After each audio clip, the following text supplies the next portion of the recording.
যে হুম। শিক্ষার উদ্দেশ্য, আমরা লেসন হুম। প্ল্যানে বোঝাচ্ছি যে শিক্ষার উদ্দেশ্যটা কি, উদ্দেশ্যটা আগে বোঝাচ্ছি, তারপরে না বাচ্চারা সেই ইন্টারেস্ট পাবে পড়তে। সেটা তো সেই আপনাদের সেই ক্ষেত্রেও সঠিক, হ্যাঁ, তাই না? সেটাই তো। এটা তো আপনাদের ক্ষেত্রেও সঠিক যে আপনি আগে জানতেন ইন্টারেস্টটা না থাকলে হবে। স্যার? আমি জানতাম নোটিফিকেশনটা না। এসছে আপনি আগে না না, আমি দেখেছিলাম, আমি ভয়ে পোস্ট করিনি, আমি তো ডেট দিয়েছিলাম আজকে সবার চাকরি পেয়ে যাওয়া উচিত। আপনি যা ডেট দিয়েছিলেন। আমি তো ডেট দিয়েছিলাম যে আজকে সবার চাকরি পেয়ে যাওয়া উচিত।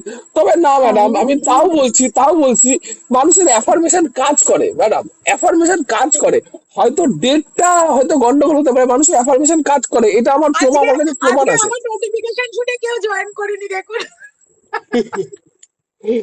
না না, ইন্টেনশন নষ্ট মজা হয়ে যায় না। কি বলবো।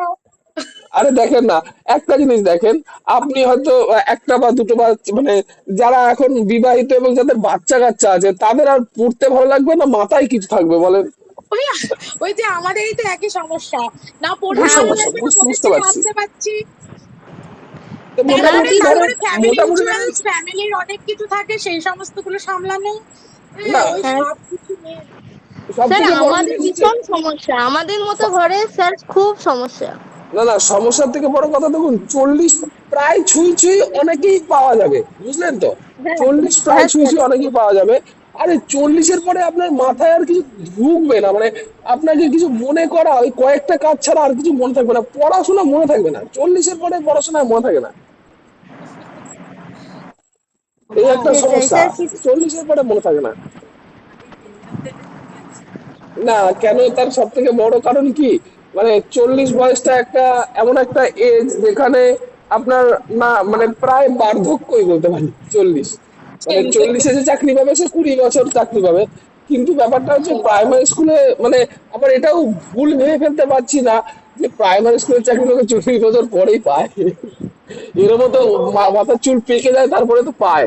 মানে সেই যারা হ্যাঁ, ইন্টারভিউ দিতে অবশ্যই তা গেছে তো না, পায়। মানে যারা যারা ইন্টারভিউ দিতে গেছে, তাদের মোটামুটি অন অ্যান অ্যাভারেজ বলবো, মানে ধরেন 60% আমি দেখলাম যাদের মোটামুটি মাথার চুলে মোটামুটি পাক ধরে গেছে। এই যে স্যার, আমরা হাসিটা মিস করছি। স্যার হ্যাঁ, বলছি যে স্যার আপনার যারা অগত্যা মানে কোনো মানে মানে অপশন নেই, তারাই শুধু প্রাইমারির জন্য বসে থাকবে, আর যারা না না, ভালো আপনি ট্যালেন্ট। না না না না, বুঝলাম বুঝলাম। আপনি আমাকে একটা এর থেকে বেটার অপশন আমাকে বুঝিয়ে দেন, বা এরকম একটা ক্যান্ডিডেটের বাস্তব উদাহরণ দিয়ে দেন যে এরকম একটা ক্যান্ডিডেট আছে যে প্রাইমারি স্কুলের জন্য বসেছিল, কিন্তু বসে বসে থেকেও লাখ খানেক টাকা মাসে কামায়, এরকম কোনো ক্যান্ডিডেট কি আপনার কাছে আছে? তাহলে তো তারাই বসে আছে যাদের একদম মানে নুন আনতে পান্তা ফ্রাই অন্তত চাকরির ক্ষেত্রে, হ্যাঁ তারাই সেটাই না তো বসে আছে। বলছি স্যার। আপনাদের গ্রামের দিকে দেখেন, বিশেষ করে গ্রামের দিকে অপশন খুব কম, অপশন খুব কম গ্রামের দিকে। আর স্যার প্রাইমারি সেটাই স্কুলের তো বললাম আপনাকে। যারা ইন্টারভিউ দিচ্ছে, তারা ম্যাক্সিমাম গ্রামের, ম্যাক্সিমাম গ্রামের, হ্যাঁ স্যার, বললাম তো ম্যাক্সিমাম সেই গ্রামের। জন্যই। কলকাতার কটা ছেলে আছে, কলকাতার কটা ছেলে, আর কলকাতাতে তো প্রথমে হয়ে গেছে, কটা ছেলে ছিল তখন? হ্যাঁ স্যার। কলকাতায় অপশন আছে ছেলেপেলের হাতে, যে এটা নাহলে ওটা, ওটা নাহলে ওটা, চাকরি না পেলে এটা অন্য কিছু করে খেতে পারবো, কিন্তু গ্রামের দিকে অপশন নেই। না স্যার, সেটাই তো বললাম। কিন্তু আপনিও বললেন, আমিও বুঝলাম, আপনিও জানলেন, আমিও জানলাম, আমি আর আপনি জানলাম, আর কেউ আর জানলো না। না, কিছু করার নেই স্যার, কি করব। এবার এমন একটা এজে আপনারা বিলং করছেন, এই এজে আপনি ওটা অন্য একটা কিছু শুরুও করতে পারা অসুবিধা, অসুবিধা হিসাব অনুযায়ী স্যার এটা কিছু মানে নতুন কিছু গ্রামের দিকে স্যার, বিশেষ করে বিবাহিত জীবনের পর আদার্স কিছু ভাবা খুব কঠিন। খুব কঠিন।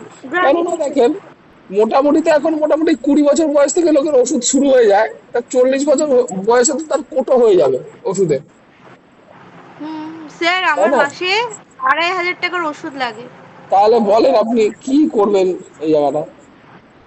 আমার মাসে 2,500 টাকা ওষুধ লাগে, আমার বর তাহলে আর আমার মিলে প্রায় 3,000 4,000 টাকা ওষুধই লাগে। হ্যাঁ, আমি দেখছি এই ঘটনাটা, মানে যাদের বাড়িতে 60 ঊর্ধ্ব লোকজন আছে, তাদের বাড়িতে মানে ওই খাবার টেবিলে ওষুধ 4-5টা ওষুধের বাস্ক আছে, যার আমার মধ্যে ওষুধ আমার আছে। খাবার খাওয়ার আগে, খাবার খাওয়ার পরে, ভাত টেবিলে হ্যাঁ বসে হ্যাঁ, ওষুধ খেতে হয় মায়েদের, ভাত খেতে খেতে ওষুধ খেতে হয়, ভাত খাওয়ার পরে ওষুধ খেতে হয়। আর কি এইগুলো বলবো। এগুলো খুব সমস্যার বিষয় হয়ে গেল। গ্রামের দিকে অপশন খুব কম, আর যে কারণে লোকে